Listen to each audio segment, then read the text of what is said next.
What it do, Holmes? Hey, Holmes. Hey, Vato. Hey, Holmes. You wanna get some lunch together, Holmes? Sure, Holmes. That sounds real nice, man. Hey, Holmes. I kinda like you, bro. Dang, Holmes. I didn't know you thought about me that way, Holmes. Yeah, Holmes. Hey, Vato. Hey, Holmes. I wanna start a laugh with you, Holmes. Dang, man. I'm down, man. Holmes, I wanna buy a house with you, Holmes. I wanna sleep with you every night, Holmes. I want us to love and cherish each other. I wanna take you on hikes, feed you good food. Dang, Holmes. Are you just gonna say dang, Holmes, to everything I say? I'm pouring my heart out here, and you're giving me generic NPC responses. Okay, I'm sorry. I understand. I'll try to be more creative. I'll do my best. I'm sorry. Listen, women aren't funny. I'll say it now and I'll say it again. Women aren't funny. They can't make jokes. That's just objective fact. Don't get triggered by that. That's just the truth. What else other controversial thing can I say? I'm not gonna call you a guy if you're a girl. I'm sorry. I'm not gonna enable your delusion, your fantasy. It's okay if you want to pretend that you're a girl. I'm not gonna enable your fantasy though. I'm not gonna tell you how to think. I'm not gonna tell you how to speak. And guess what? You can't tell me what to think or speak. Get fucked. Transphobia. What else to think? What else can I say to make everybody triggered? What's some controversial opinion I have?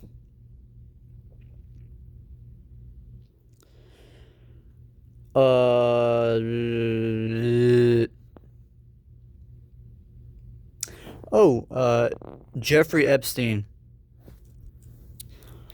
Okay, so Jeffrey Epstein flies these underage girls to his private island or wherever.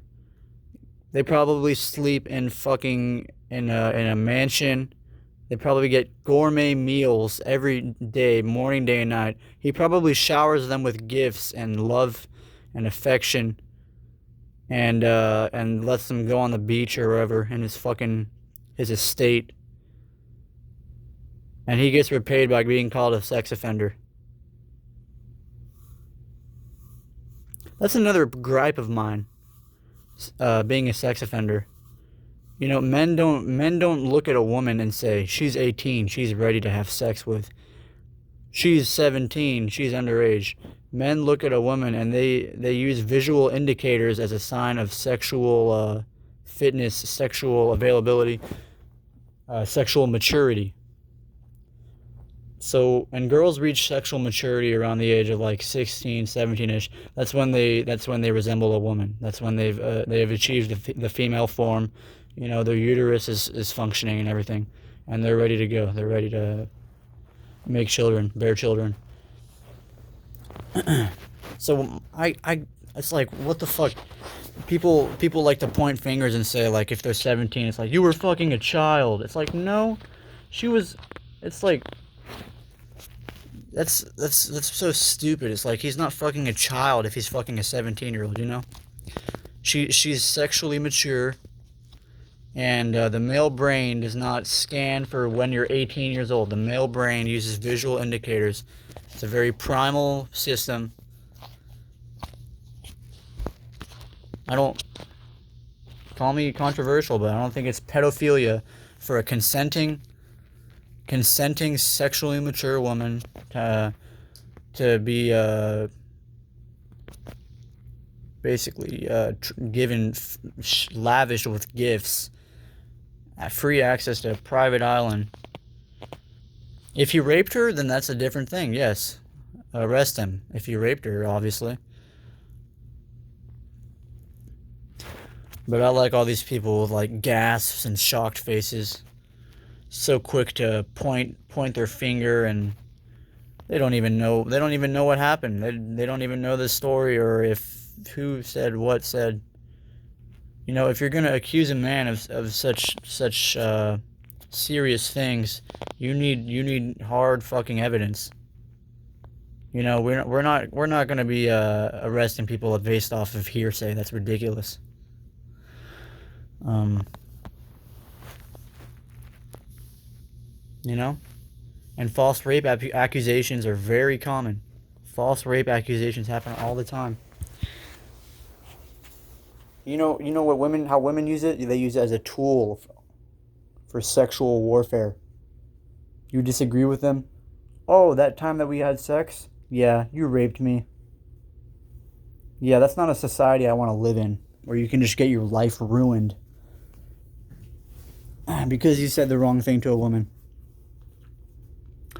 And men, that's why it's important to have power. That's why it's important to be a man of high value. Because it's harder to get in trouble. Because if you're overweight and unattractive, society as a whole will have far less issue shitting on you and crucifying you for any slight infraction.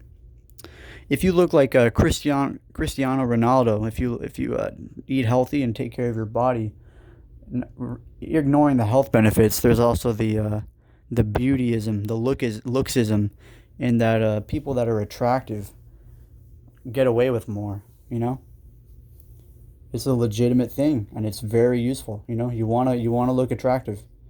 You wanna be fit. You wanna be skinny. You want to be good on the eyes because it'll help make your life a whole lot easier.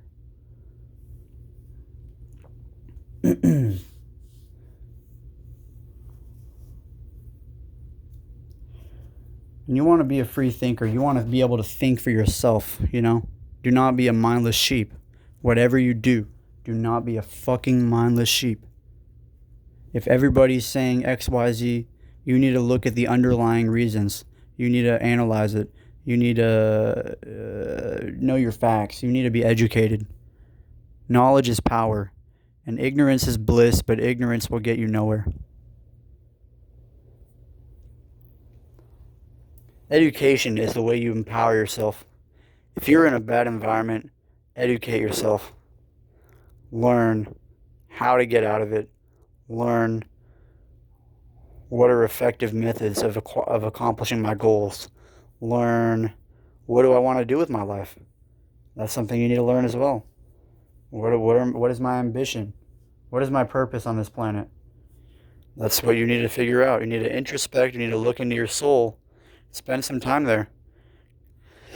Spend some time gazing into your internal psyche and determine what it is you want out of this life. Because everybody has a purpose. You do have to do some self introspection to figure it out, though. It will take. It's a lifelong pursuit. Every day you must keep learning. There's always something new to learn every single day.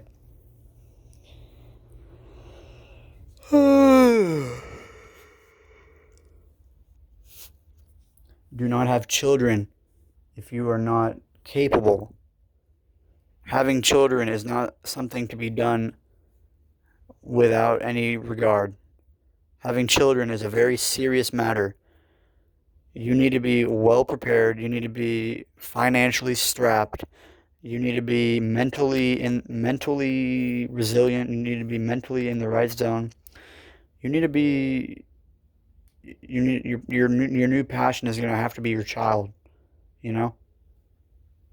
You do not want to be a shitty parent and bring a child, traumatize a child, and give him a shitty upbringing. There's no need for that senseless suffering. Just don't bring the child into the world if you're not going to be a good parent, and give it love and affection and education and teach it. Give it wisdom. If you're going to be a bad father, if you're going to be a bad mother, don't have children. Wrap your willy and you can fuck as you please.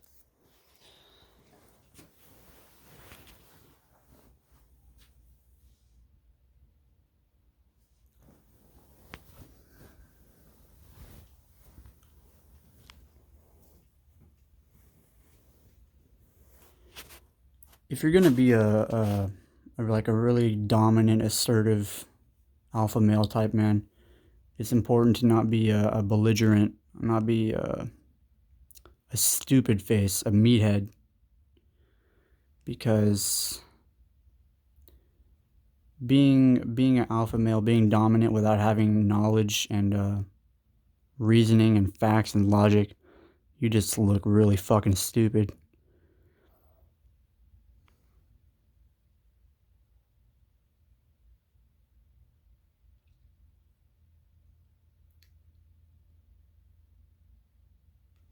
And the vice versa is this: having facts and logic and reasoning without that dominance and assertiveness of an alpha male makes everybody laugh at you. Nobody takes you seriously. So it's a balance of the two.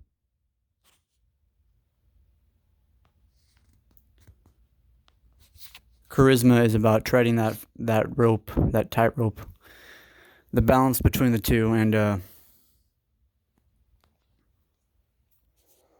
yeah, borrowing from both as needed. Because if you're just full dominant, fucking alpha male, fuck you. I'm the man. I'm the shit. I don't care what you say. Nobody wants to be your friend because you're a piece of shit. And you're so full of yourself, you have nothing of value to actually say. You're just a narcissist.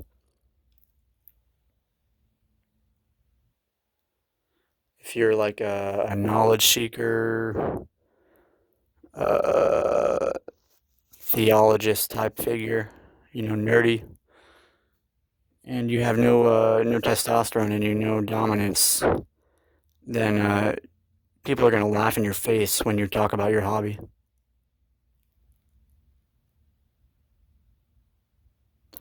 People are gonna question you.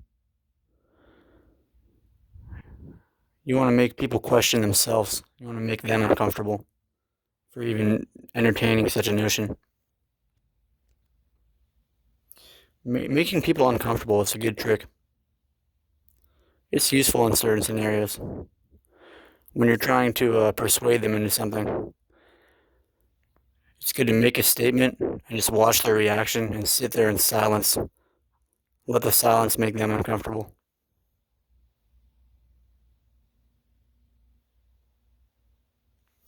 Make sure to live a life of virtue. If you live a life of virtue, your life will literally be easier. I have a theory.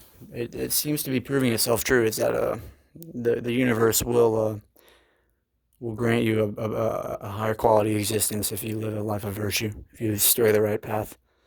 You don't eat dead animal flesh. You're a caring nurturer. You give hugs and loves to those around you, and you improve the people around you's lives.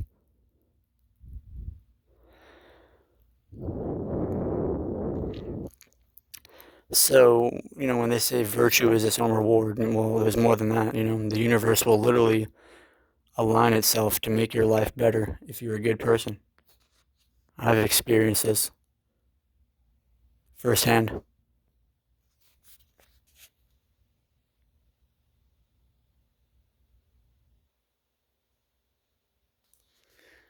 And the pains of life, they're so fleeting. Everything in life is so fleeting. And the general state of emotions is just balance, just at rest, like the ocean water. Occasionally there's a storm. Occasionally the water ices over, but it is ever present. It's a constant vigil. It's just steady motion, slow waves lapping at the shore, slow waves.